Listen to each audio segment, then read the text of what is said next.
Welcome to the latest episode of Tea with Toya, bringing you your weekly entertainment news. Last week we discussed Drake, Upload and Arkansas, and this week we'll be discussing Kehlani, Dead to Me, and a trailer for Walkaway Joe. But first, here's your quick sip. Tekashi 6ix9ine is back, and unfortunately, he managed to set the new YouTube record for most hip-hop views in 24 hours. He hit 43 million views, beating one of my faves, Eminem. I'm really not happy about this, but I'm putting it down to the twerking girls in general in the video. Let me know, do you like Tekashi 6ix9ine? The producer of the last Bad Boys series, Jerry Bruckheimer, has said that he's bringing back another film. I'm super duper excited after the last one. I'm just hoping that Jacob Scipio's in this one too. Khloe Kardashian is trending on Twitter, everyone. Twitter's like my little guilty pleasure, and yeah, she's trending because she's pregnant with her third child for guess who? Tristan. After all the dramas that we had, she's pregnant again, and Twitter is going wild. I put in some of the tweets so you can see. Let me know, what's your opinion on it? I, for one, am over the Kardashian drama, I can't lie. And finally, we may be seeing the dawn of Hollywood's new BFFs. The Rock and Emily Blunt, who starred in Jungle Cruise, which has been pushed back until next year, have just signed on to do a new film called Ball and Chain.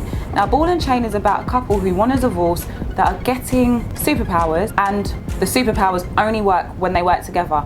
Imagine having to work with the person you want to get rid of. I don't think I'd be able to do it. But that was your quick sip. Now for the real tea.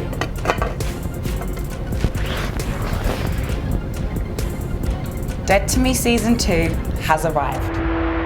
What did you do? We need to call the police. How's it gonna look if I go to the cops? Steve killed my husband.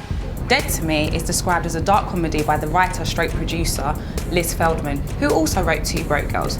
Now, I've never watched Two Broke Girls, so I can't actually speak on that. However, I heard about Dead to Me coming out, and I thought, it's season 2, I need something to binge watch. I'm gonna go have a watch, and my God, was I super duper happy. I binge watched both seasons over the weekend, but I cannot recommend it enough. It stars James Marsden, Christina Applegate, and Linda Cardellini. How are we supposed to figure out what to do with a dead body? I don't know. Baby, get ready, set. All I can think about is movies that involve wood chippers or dissolving a body in a bathtub. That is the man I was gonna marry. He deserves some dignity. I'm sorry, Judy, not everything is a Disney movie's about to start fucking castle fucking sparkle time, okay? So let me tell you about season 1. Season 1 begins with two women that basically meet at grief counselling because they both lost their husbands.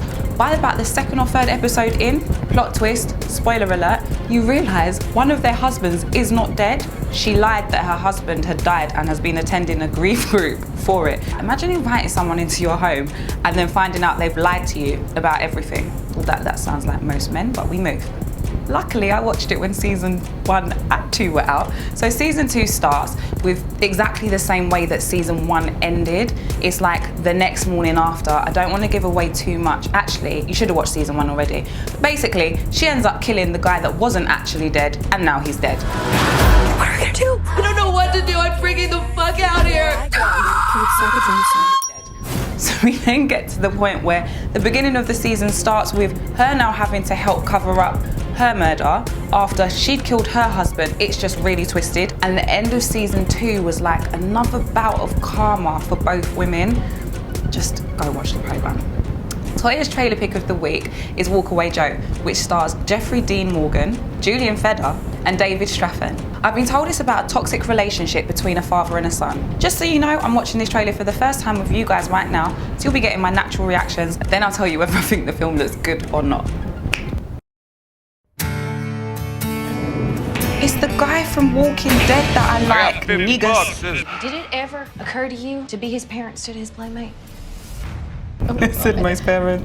Boy called it right. I did hear him. This boy beat you fair and square. Oh, bar fight. Oh, not protective of him. Or even if he doesn't, you can't let it derail your own life.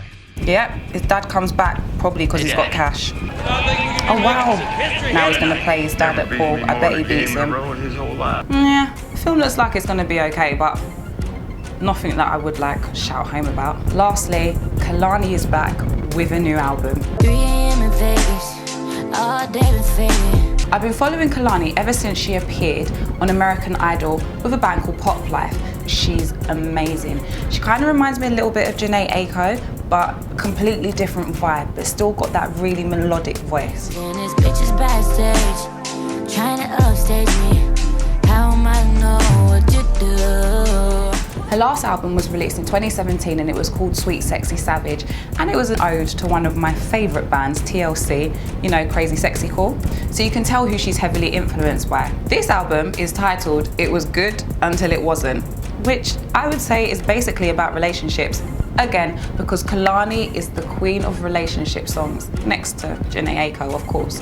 Now, the first track, Toxic, is one of my favourites on the album. She's basically talking about the fact of, you know, you get drunk, you phone your ex, you can't forget about the sex, like you just literally are in that place where it's like, girl, let him go. But I'm sure everyone has had that one situation where they've had that ex that they cannot forget. Change of Life with Jhene Aiko is my next favourite song. I know, I keep saying Jhene Aiko and Kehlani, and now they've brought us a track together. I'm like, yay! The song's about the fact that, you know, when you got a good woman, she changes your life and she makes it better. And if you don't have me, you'll want me because I'm gonna make your life better. It's an epic track. Lastly, Serial Lover. Now let me tell you, this song, she's actually got a line where she's like, I'm gonna take the amount of bodies I've hit to the grave. And all I did was giggle, because in my head I thought, I know so many girls that lie about their numbers out here. So make sure you go and have a listen to the album. Let me know what you think. Let me know what your favourite track is. That's it for this week's episode of Tea with Toya. Make sure you join us next week where we'll be discussing Charlie XCX, among other topics. And remember people, we've got a live tonight which you don't want to miss out on, where you'll get to tell me your opinions on the topics that I've discussed today. But that's it for now. And remember, when it comes to the tea, we #sip, don't spill.